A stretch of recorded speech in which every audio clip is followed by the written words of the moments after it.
Boa noite, irmãos. Carta aos Hebreus, capítulo 5, verso 11 a 14. Epístola aos Hebreus, capítulo 5, verso 11 a 14. Nós estamos na segunda parte do nosso sermão sobre uma exortação à maturidade. Uma exortação à maturidade.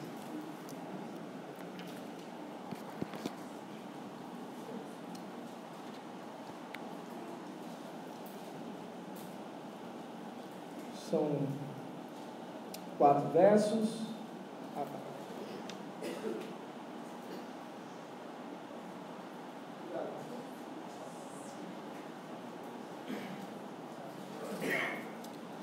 Hebreus capítulo 5, versos 11 a 14 diz assim: A esse respeito, temos muitas coisas que dizer e difíceis de explicar, porquanto vos tendes tornado tardios em ouvir.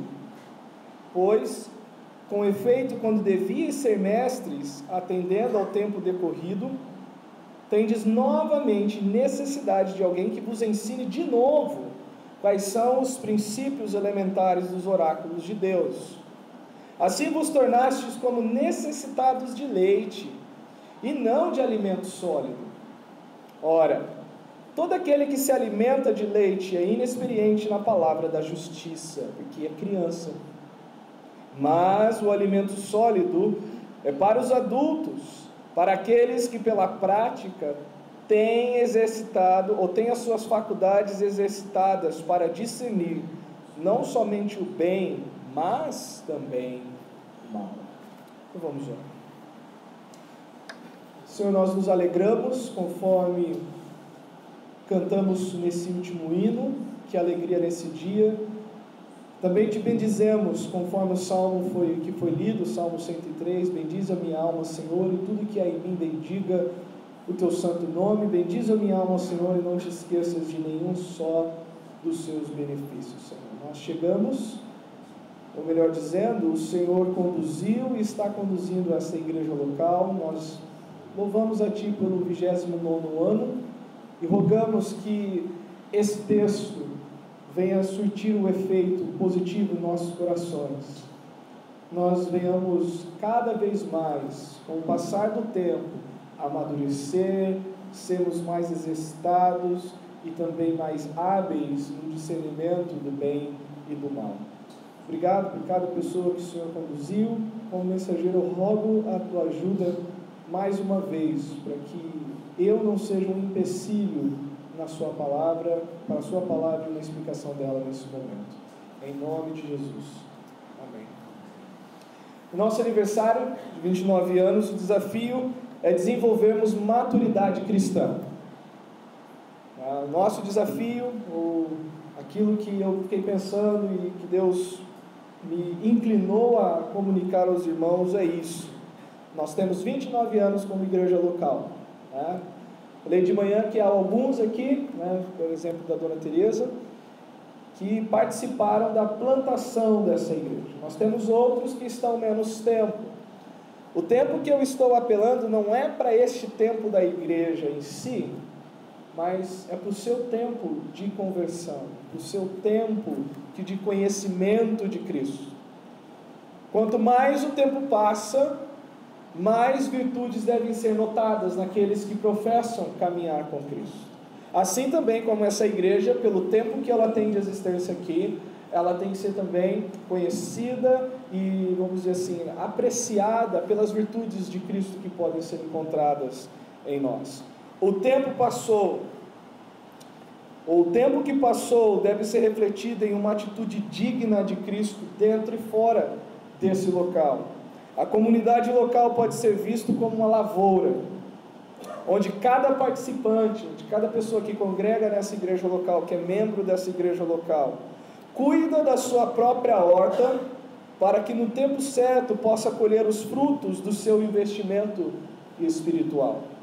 As virtudes cristãs ou as virtudes de Cristo que desejamos espelhar, vivenciar em nós, não virá sem contato com Ele e sem contato com a Sua palavra. E é isso que o autor aos Hebreus está tratando aqui. O grupo estava em perigo, o grupo destinatário desta epístola estava, por causa das dificuldades e da perseguição que cresceu muito contra os cristãos no Império, eles estavam pensando em abrir mão do cristianismo e voltar para uma religião chamada judaísmo. E o autor está escrevendo com um apelo a esses corações, para que eles atentem que não vale a pena deixar Cristo, mas também que eles percebessem por que eles estavam naquela situação, porque eles chegaram a cogitar isso no coração. Então, novamente, eu vou passar agora de uma forma um pouco mais sucinta os 3 argumentos gerais até aqui o capítulo 5. Eu não vou entrar detalhado como foi hoje de manhã, mas para você entender por que o autor está falando isso a esse ponto da carta. Tá? Então, o primeiro argumento, ou uma primeira apelação, uma primeira defesa do cristianismo, que vai do capítulo 1 até o capítulo 2, verso 18, o autor está falando o seguinte: o ministério de Cristo é superior aos dos anjos, e, portanto, a mensagem que ele comunicou não deveria ser negligenciada em favor da mensagem mediada por eles. O que isso significa? No judaísmo, a mensagem trazida pela lei ou na antiga aliança era uma mensagem transitória, não uma mensagem definitiva. Mas uma coisa que o autor está pautando aqui é o seguinte: os anjos comunicaram coisas que realmente aconteceram, resultaram em juízo. Um exemplo clássico disso é a questão de Sodoma e Gomorra em Gênesis 18. Os anjos que visitaram Abraão com o Senhor, depois partiram para Sodoma e Gomorra, visando também Adma e Zeboim e Zoar. Eles chegaram com uma mensagem de juízo, e no início do capítulo 2 da Epístola aos Hebreus, o autor, no versículo 2, ele diz o seguinte: se a palavra pronunciada por anjos trouxe o juízo, foi confirmada de fato, quanto mais a palavra de alguém que é superior aos anjos, a saber, Jesus Cristo, o Filho de Deus.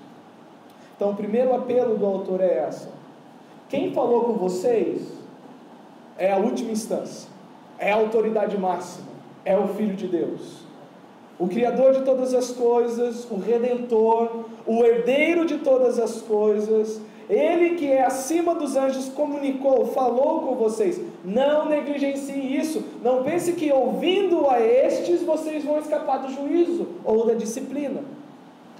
O segundo argumento, que vai do capítulo 3 até o capítulo 4, versículo 13, o segundo argumento que o autor coloca é o seguinte: ele sai dos anjos, ele sai desses seres que ministram, que servem ao Senhor na criação, e aí ele trata de pessoas de grande destaque no meio judaico, e uma dessas pessoas aqui é Moisés. Moisés é um líder notável, é um líder de grande destaque, guardado com muito carinho no coração do povo judeu. Tanto que quando Jesus ele vem no seu ministério, as pessoas questionam: por acaso tu és maior que Moisés? Moisés nos deu o pão que desceu do céu, Moisés nos deu maná. Jesus corrige: não foi Moisés, foi o meu Pai que deu isso.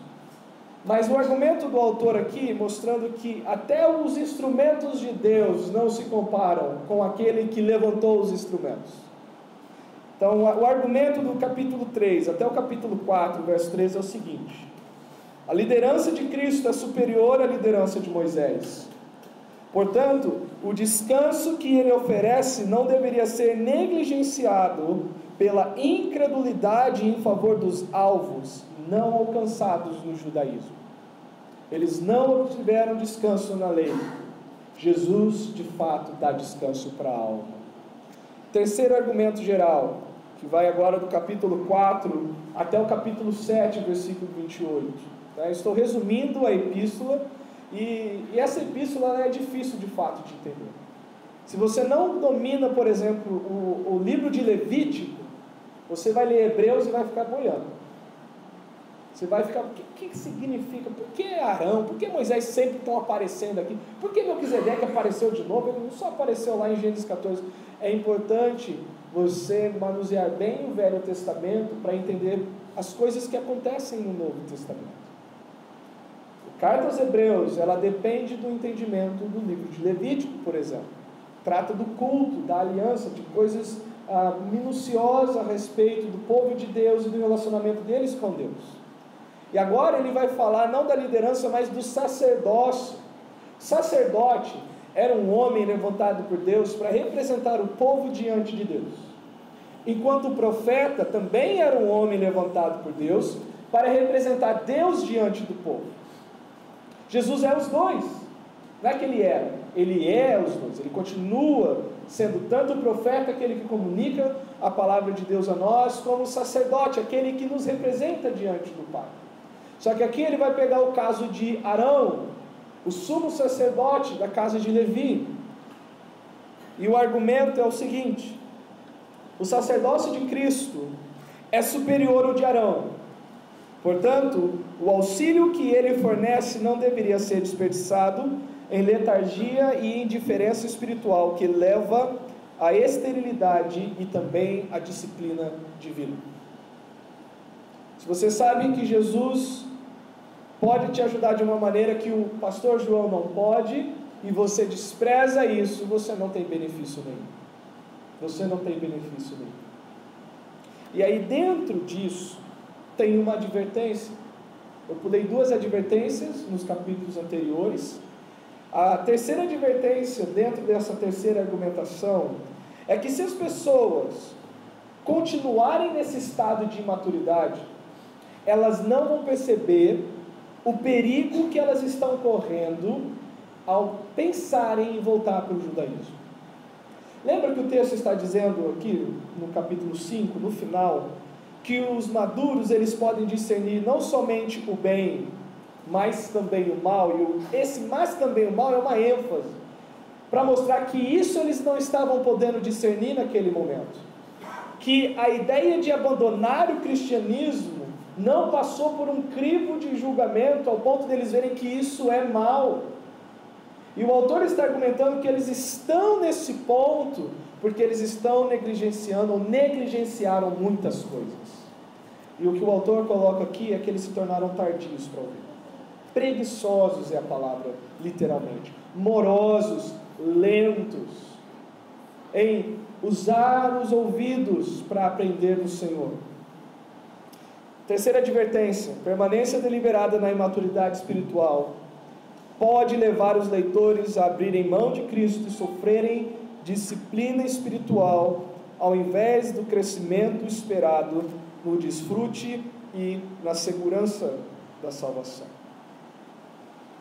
E aí nós chegamos no capítulo 5, e aqui no capítulo 5, ele vai falar que ele é um sumo sacerdote superior a qualquer sacerdote que existiu, mostrando que o que ele pode fazer diante de Deus é definitivo, é permanente, é eterno.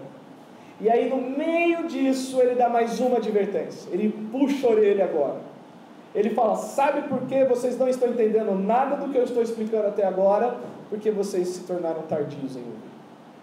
Tardios. Talvez até o que eu estou explicando para você agora, você também não está entendendo. Talvez só está entrando aqui sempre que não porque você não está dando a devida importância, é porque você não entende mesmo. Não entende mesmo o que significa sacerdócio, o que significa descanso da lei, o que significa o ministério dos anjos no Antigo Testamento. Mas lembre-se do seguinte: se você tem um tempo com Deus, estas coisas não podem soar estranhas aos seus ouvidos. Infelizmente, há um pensamento que é quase pecaminoso, é quase uma afronta ao Espírito Santo você parar para estudar a Bíblia hoje. Eu soube de locais, eu conheci um local em que eles não aceitavam um pregador que viesse com esboço.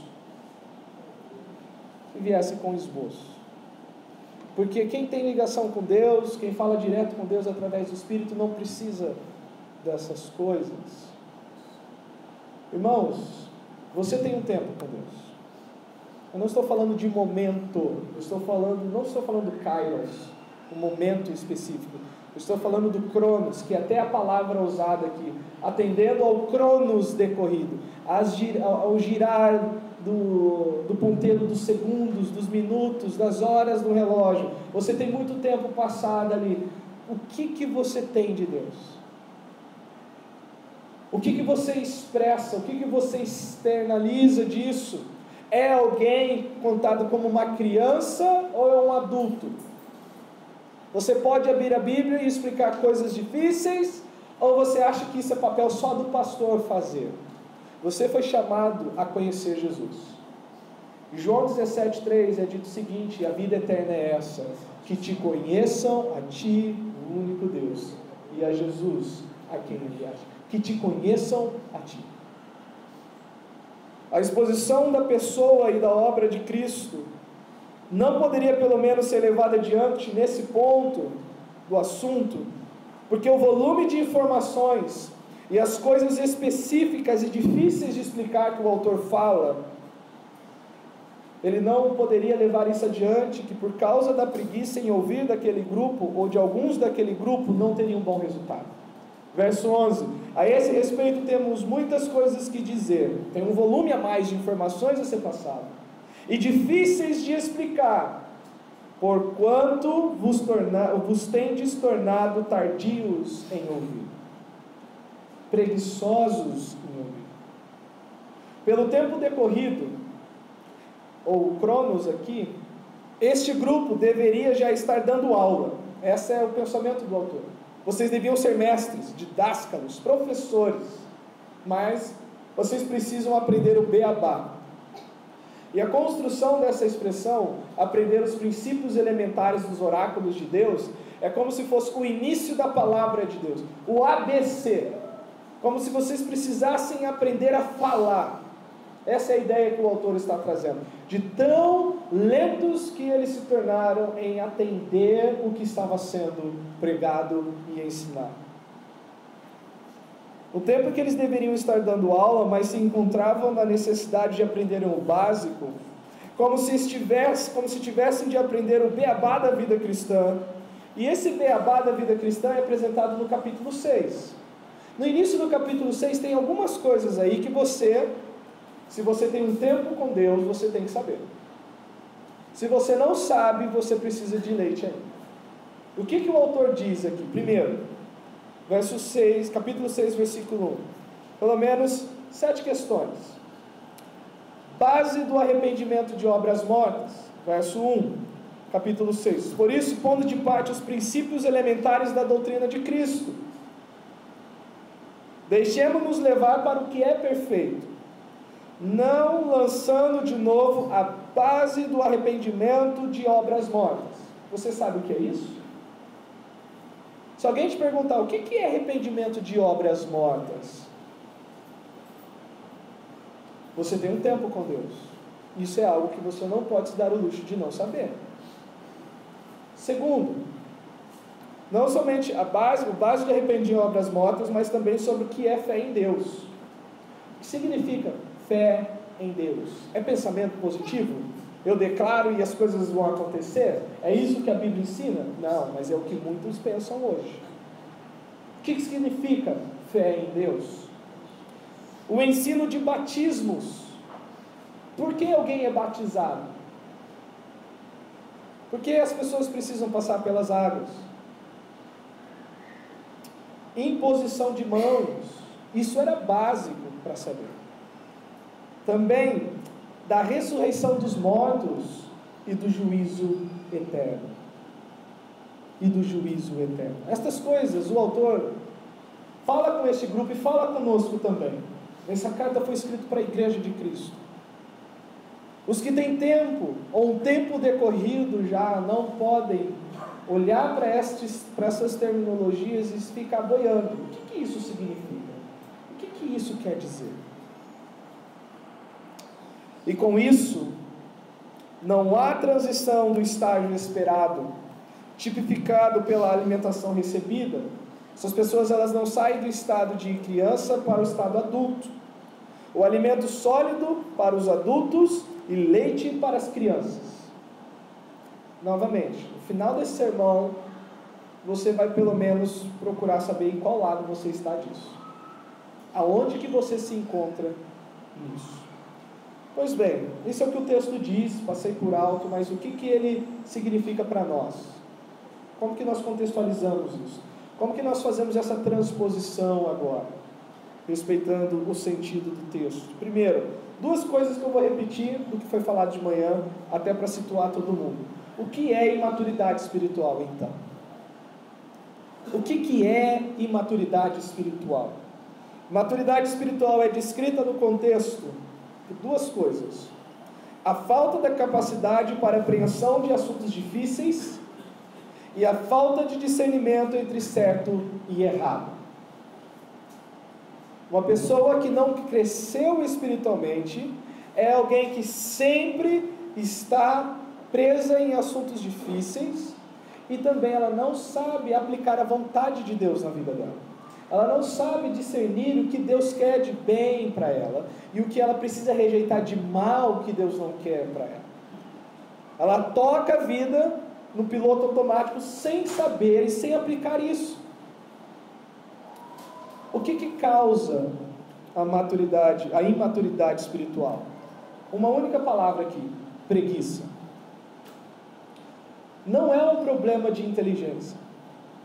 O autor não está falando, olha, vocês não têm QI, vocês não são inteligentes, vocês não têm capacidade cognitiva. Não. O autor está dizendo que a preguiça afeta tudo, atrapalha tudo. Vocês se tornaram preguiçosos, lentos a dar ouvidos ao que está sendo pregado há muito tempo para vocês. Porque quando ele diz atendendo ao tempo decorrido, está implícito ali o seguinte: o tempo decorrido de ensino, de pregação, de exposição da palavra, que sabendo que existindo essas coisas as pessoas viram os ouvidos, não querem. O que causa maturidade espiritual? Preguiça. A aversão ao trabalho, que no caso é o trabalho de procurar ouvir para daí aprender a se praticar a palavra. Só um comentário aqui. Existem coisas difíceis que eu me mato de estudar e ainda não entendo. Não é nesse sentido que o autor está dizendo. Porque senão eu não poderia falar isso para vocês. A ideia do autor é, para qualquer preguiçoso, qualquer porção da palavra é difícil. Para as pessoas que não querem estudar a palavra, tudo é difícil. E o autor está dizendo o seguinte: eu tenho coisas difíceis de explicar, não porque as coisas são em si difíceis, nós temos coisas difíceis na Bíblia, mas nesse sentido aqui, não porque as coisas em si são difíceis, mas por causa que a condição de vocês torna difícil explicar estas coisas a vocês. Falta recurso para tornar isso claro para vocês. A maturidade, por outro lado, que é o que nós vamos começar a tratar agora, nós falamos de imaturidade hoje cedo e agora nós vamos falar de maturidade. A maturidade, por outro lado, é um processo que envolve trabalho. Note a palavra processo. Não é um ato, não é um estalar de dedos, não é um evento único. É um processo. A maturidade, por um outro lado, é um processo que envolve trabalho. Enquanto os imaturos são preguiçosos no ouvir, os maduros são aplicados e diligentes nessa tarefa. Enquanto uns rejeitam, outros abraçam. Enquanto uns não veem proveito, outros entendem. Isso é tudo que eu preciso. Isso é tudo que eu preciso. A maturidade é o resultado do investimento do tempo que se passou. Lembra que eu falei na introdução que é como se fosse uma lavoura? Cada um tem uma lavoura diante de Deus. Você vai, trabalha em algum ponto, em algum momento você vai colher algo. A maturidade é o resultado do investimento do tempo que se passou. Enquanto os imaturos desperdiçam, os maduros investem o tempo em como crescerem espiritualmente. Então, no verso 14, que é onde nós vamos nos dedicar agora, nós temos 3 partes para analisar aqui. Bem simples. Nem tem ponto. As frases já é o ponto. E a primeira parte que nós vamos analisar da questão da maturidade é quando o autor diz assim: mas o alimento sólido é para os adultos. mas o alimento sólido é para os adultos. Nós temos 29 anos, você tem um bom tempo de caminhada com Cristo, e há um tipo de alimento reservado para pessoas que aproveitam o tempo com Cristo, e esse alimento se chama alimento sólido. O alimento sólido no contexto é a pessoa de Cristo. Não é um ensino pontual, ou alguma coisa, um assunto assim temporário. Na construção da argumentação do autor, o que ele está dizendo é o seguinte: eu estou tentando te explicar o agir de Deus em nosso meio, por nós e para nós. Estas coisas demandam tempo, é um processo longo, e tem coisas que são profundas, vocês precisam acompanhar o passo, porque senão vocês não vão crescer. O alimento que o autor está dizendo aqui é o alimento que nós, como igreja local, devemos, e se Deus me der graça, é o que eu vou apresentar para vocês até o dia que Deus me permitir ficar aqui: Cristo. Esse é o alimento sólido. Esse é o alimento sólido. Mas o alimento sólido é para os adultos. Maturidade não pressupõe falta de aprendizado. A pessoa madura não chega num estado onde ela não aprende, ela continua aprendendo. Então não pense que o autor está dizendo isso. Então, o que o autor não está dizendo? Ele não está dizendo que quando alguém atinge a maturidade, essa pessoa para de aprender. Ela deixa de crescer, ela deixa de receber, ela deixa de se alimentar. Não, o autor não está dizendo isso. O que ele está tratando então dentro dessa perspectiva? Ouvir e aprender são tarefas ligadas nesse contexto. Você quer aprender? Ouça. Ouvir e aprender estão juntos. Ouvir e aprender estão juntos. A pessoa madura faz bom uso disso. Ela aprende porque ouve primeiramente. Então, se você quer crescer, se você quer amadurecer, depende de como você usa os seus ouvidos, ou como você abre o seu coração para ouvir. Em Tiago capítulo 1, acho que é o verso 19, que diz: todo homem, pois, seja pronto para ouvir, tardio para falar e tardio para se irar, mas pronto para ouvir. Pronto para ouvir.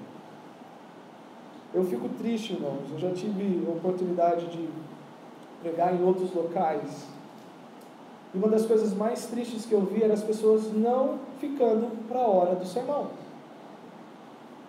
E geralmente era a turma do louvor. 100% de todas as vezes que eu vi isso acontecer eram os tal dos levitas, dando trabalho. Você espera o tempo, você vai pregar, e na hora de pregar, as pessoas ficam lá fora mexendo no celular, ficam lá fora conversando. Eu sei que não é o nosso caso, mas mesmo que você não saia do banco, você pode não estar aqui. Mesmo que fisicamente você esteja sentado aí, o seu coração não está aqui. E não é diferente em nada dessas outras pessoas que eu estou usando como exemplo. E são pessoas que não vão amadurecer nunca. Vão priorizar aquilo que Deus nunca priorizou. Vão se achar intocáveis, super espirituais, mas sempre estarão produzindo escândalos, sendo pedra de tropeço para as pessoas, nunca úteis, sempre problemáticas. Por quê? Porque elas não entendem que para aprender precisa ouvir, para crescer precisa ouvir. O maduro, ele entendeu isso. Eu não tenho como avançar se eu não receber direção. Eu não tenho como dar um passo se eu não receber uma comunicação nesse ponto. Então, ouvir e aprender são tarefas que estão ligadas. Uma outra questão dentro desse alimento sólido, e o maduro que nunca deixa de aprender, porque ele sempre está ouvindo. O maduro continua aprendendo, porque continua se alimentando. A diferença é o alimento. Um bebe leite, outro experimenta alimento sólido. Lembra? Ele não deixa de estudar. Ele sempre está ouvindo e ele sempre está se alimentando. Imagina só, nós vamos ter uma festa daqui a pouco. Tem salgado, tem cachorro-quente. Imagina se o seu único alimento da semana for isso. Eu acho que você não chega até terça-feira. Talvez malimar quarta-feira, sem comer mais nada. Mas e se você só abre a Bíblia aqui, no domingo? E se você só para estudar na EBD, ou na quarta-feira, ou nos domingos? Esse é o único dia que você abre a Bíblia e você lê. E se durante a semana os seus ouvidos estão contentes de ouvidos para o que Deus diz, você fica na imaturidade. Você está se enganando. Você pode ser a pessoa mais ativa que for. Atividade para Deus não quer dizer nada. Frutos sim. Frutos não se dão sem ouvir Jesus Cristo. Sem ouvir Jesus Cristo. Terceiro, dentro destes que recebem um alimento sólido por causa da maturidade, ele não é alguém que necessita de cuidados, mas faz parte do grupo que pode ser utilizado no cuidado dos demais. É alguém com quem nós podemos contar, é alguém que pode participar na ajuda, no ensino, vamos dizer assim, no cuidado das pessoas. Por quê? Porque ele se alimenta, ele é maduro, ela sabe como lidar com as situações. Mas o que bebe leite sempre fica no banco, nunca está participando de nada. A pessoa mesmo percebe que ela nunca está apta para nada, ela não tem condições de fazer nada. Às vezes é uma percepção interna mesmo da pessoa. Segundo, o texto diz que o alimento sólido é para os adultos nunca deixam de aprender. Eles continuam se alimentando, eles continuam ouvindo a palavra. Mas, uma segunda questão, para aqueles que pela prática. O que diferencia então essas pessoas? Prática da palavra. Prática da palavra. A maturidade não está no volume do conhecimento, ou nas informações armazenadas. O autor não está falando de inteligência, mas de sabedoria. O autor não está falando, vocês são insensatos, vocês são ignorantes, vocês não são inteligentes. Não, o autor está dizendo o seguinte: vocês não têm sabedoria. Por isso que vocês não conseguem discernir. Sabedoria vem à medida que nós praticamos a palavra de Deus. São praticantes da palavra. Aquilo que ouviram e aprenderam, colocam em prática em suas vidas, onde são aperfeiçoados e amadurecidos pela verdade praticada.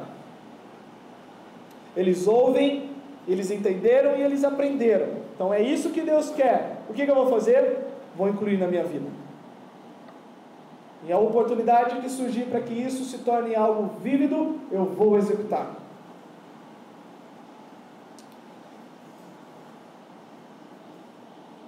A palavra prática, quando diz aqui, para aqueles que pela prática, é de onde vem a nossa palavra ginásio. No grego é ginásio, onde tem o nosso termo ginásio. Então toda vez que você ouve o termo ginásio, pelo menos tinha dois sentidos. Era uma categoria no período estudantil, né? Eu faço parte do ginásio, mas também a ideia dos exercícios, e é nesse sentido. O autor está falando daqueles que estão no ginásio, que estão praticando, que estão exercitando, que estão lá labutando com a palavra. São pessoas que se exercitam na palavra e treinam na palavra. Por isso eles podem receber alimento sólido. Se eu for na academia agora, talvez eu consiga levantar, 20 quilos, assim. Mas tem outras pessoas que conseguem levantar 100. Eu não vou conseguir levantar 100. Por quê? Eu não estou treinado naquilo. Eu não tenho estrutura para aquilo. Outras pessoas têm. Mas por que essas pessoas têm essa estrutura? Porque elas treinaram. Elas se exercitaram nisso. O texto continua dizendo: são pessoas que recebem alimento sólido, são pessoas que estão sempre no ginásio da palavra treinando. E o texto termina dizendo: tem as suas faculdades exercitadas para discernir não somente o bem, mas também o mal. Desculpa. A palavra, quando instrumento de treino, afeta a percepção, entendimento e o julgamento das pessoas. O que estas linhas fazem no nosso ser é o seguinte: ela pega a maneira como nós percebemos as coisas, entendemos e julgamos, e faz com que isso seja adequado diante de Deus. Isso não é inato nosso, isso não é de berço, isso é concedido, isso não é herdado. Graça. Você tem a oportunidade de receber isso de Deus na sua casa, se você tem uma Bíblia, e toda quarta e domingo aqui. Você tem oportunidade. O que você faz com o seu tempo entre você e Deus? Você que vai prestar contas para Ele. Não sou eu que estarei no trono te julgando, é Deus. Mas saiba que você está indesculpável só pelo fato de ter uma Bíblia. Só pelo fato de ter uma Bíblia, você não tem nenhuma desculpa. Nenhuma desculpa. Nenhuma desculpa. O que você está fazendo com o seu tempo? O que é prioridade para você? Não estou dizendo que você tem que largar tudo e ir para o meio do mato estudar a Bíblia. Não é isso. Deus tem uma ordem para a sua vida. Você tem responsabilidades onde Deus tem que ser honrado nessas responsabilidades, mas tudo na sua vida envolve uma percepção, um entendimento e um julgamento, que não deve ser segundo o seu coração, mas segundo a verdade de Deus. Pessoas maduras olham tudo ao seu redor e questionam como que isso vai honrar a Deus, como que isso vai glorificar a Deus, como que isso vai me afetar com Deus. E com isso você pode perceber o mal diante de você e se desviar dele. Ou, se você é uma pessoa ainda no leite, por causa da preguiça e da lerdeza e da morosidade, você vai sofrer o dano. E às vezes é um dano que vai te acompanhar para a vida toda, só para você lembrar que você não deu atenção devida à palavra. Nós temos um falso senso de segurança que é do ser humano. Nós ouvimos sobre calamidades, nós ouvimos sobre tragédias e nós achamos que isso nunca vai acontecer conosco. Nós ouvimos de pessoas que morrem aqui no Rio, nós ouvimos de pessoas que são assaltadas, de N situações difíceis. Nós tentamos nos precaver, mas no final nós pensamos, isso nunca vai acontecer comigo. Pense bem, e se um dia a calamidade bater na sua porta, você tem estrutura para passar por esse momento?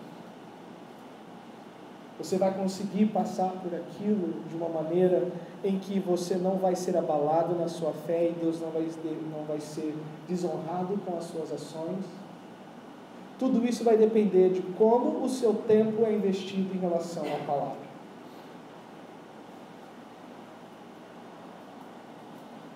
Colocando de outra maneira, quem vive pela palavra, quem pratica o que lê e ouve da palavra, a forma como entende, percebe e julga tudo e a todos ao seu redor é fortalecido pelo exercício da palavra.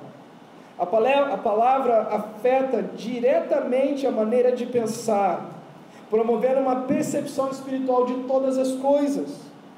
Também o maduro possui um instrumento seguro de julgamento. O seu julgamento passa pelo crivo da palavra e, como resultado, ele é habilitado a discernir o bem e o mal. Por que eu não estou usando o termo capacitado, mas habilitado? Todas as pessoas são capazes de dirigir? Eu creio que sim, se você tem 2 braços, até pessoas com necessidades especiais dirigem hoje. Então a capacidade física todos têm, mas todos estão habilitados a dirigir? Não. Você precisa de um treino, você precisa de uma questão específica. No meu caso, eu precisei de 3 rodadas, né, até receber a minha habilitação. E aí um órgão autorizado reconhece que algo foi preenchido e, portanto, está habilitado. Isso não é diferente na vida espiritual. Você pode se julgar capaz, mas só Deus sabe se você é habilitado ou não. Você pode olhar para você e pensar que você é capaz de muitas coisas, mas Deus sabe se você está habilitado ou não para Ele. Vamos aplicar o texto. O que eu faço agora então? Diante do que analisamos, é de suma importância que cada pessoa faça para si mesmo a seguinte pergunta: quem sou eu diante desse texto? Quem você é diante desse texto? Você é alguém que está no leite ou você é alguém que está caminhando com alimento sólido? Você é alguém que não sabe discernir entre o bem e o mal, não sabe ver a vontade de Deus na sua vida, ou você é alguém que consegue discernir a vontade de Deus na sua vida? Você é alguém que está exercitando-se na palavra, ou é alguém que não está fazendo exercício nenhum na palavra? Quem é você nesse texto? Nesse caso, o tempo para você é uma testemunha de acusação ou é uma testemunha de defesa?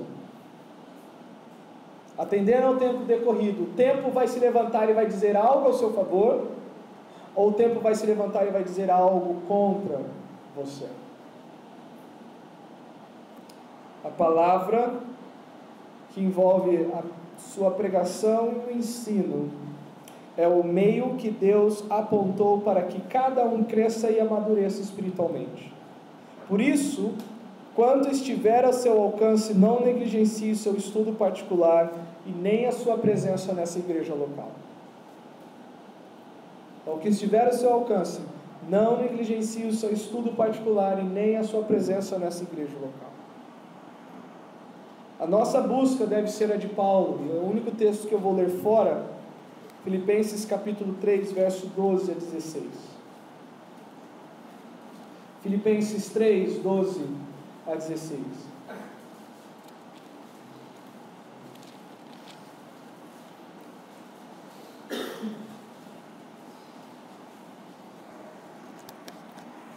Esse deve ser o nosso lema. Diz assim: não que eu tenha já recebido ou já tenha obtido a perfeição, mas prossigo para conquistar aquilo para o que também fui conquistado por Cristo Jesus. Irmãos, quanto a mim, não julgo havê-lo alcançado, mas uma coisa faço, esquecendo-me das coisas que para trás ficam e avançando para as que diante de mim estão, prossigo para o alvo, para o prêmio da soberana vocação de Deus em Cristo Jesus. Todos, pois, que somos perfeitos, e a ideia de perfeito aqui é maduros, tá? Maduros. Todos, pois, que somos perfeitos, tenhamos esse sentimento, e se porventura pensais de outro modo, também isso Deus vos esclarecerá. Todavia, andemos de acordo com o que já recebemos. Talvez, na primeira pergunta, quem é você nesse texto, você não tenha se encontrado em nenhum dos lados. Fala: olha, eu não consigo me ver como forte na fé, como alguém que está recebendo alimento sólido, mas eu também tenho que confessar que nem leite estou bebendo. E talvez isso seja porque você ainda não nasceu de novo. O texto de 1 de Pedro 2, se eu não me engano, diz: desejai ardentemente como crianças recém-nascidas o genuíno leite espiritual que servirá para nos dar crescimento para a salvação. O novo nascimento é uma obra que Deus opera na vida de todo aquele que confia em Jesus Cristo. É quando Deus derrama o seu Espírito, dá uma nova natureza, dá um novo coração, justifica essa pessoa, tira toda a culpa que está diante dele, desta pessoa, a transforma em filho ou filha dele, e daí então ela pode começar a beber um leite, não no sentido do texto de Hebreus 5, mas no sentido do texto de 1 de Pedro 2, como uma criança que nasceu na família de Deus, e Deus está cuidando do seu crescimento. Você precisa se arrepender dos seus pecados e crer em Jesus Cristo. De outra sorte, nenhum nem outro você receberá. Nenhum nem outro você receberá. Se você não passar por isso primeiro, você não pode chegar onde nós estamos falando hoje. A sua preocupação é outra. como se livrar da ira vindoura, como escapar do juízo que está às portas, como receber o perdão dos seus pecados. Essa deve ser a sua maior preocupação agora. Não é nada do que eu falei dentro desses 40 minutos. Se você ainda não foi convertido, se você ainda não nasceu de novo, essa é a sua prioridade. Acertar as contas com Deus, do modo que Deus quer que seja acertado, através de Jesus Cristo. Vamos lá. Pai, bendigo o Senhor por essas portas abertas, pelas almas que aqui passaram, as vidas que foram transformadas pelo Senhor, muitos dos que estão conosco, outros que já saíram do nosso meio, outros que infelizmente abandonaram o Senhor. Nós lamentamos por isso, clamamos por todos. Pai, rogamos que o Senhor confirme as obras das nossas mãos nesse local, que o Senhor nos ajude a caminhar em rumo ao alvo, para aquilo que nós fomos conquistados por Cristo Jesus, a trabalharmos na vida uns dos outros, edificando-nos uns aos outros, e em tudo buscando o discernimento do Senhor. Obrigado mais uma vez por tudo, em nome do Senhor Jesus. Amém.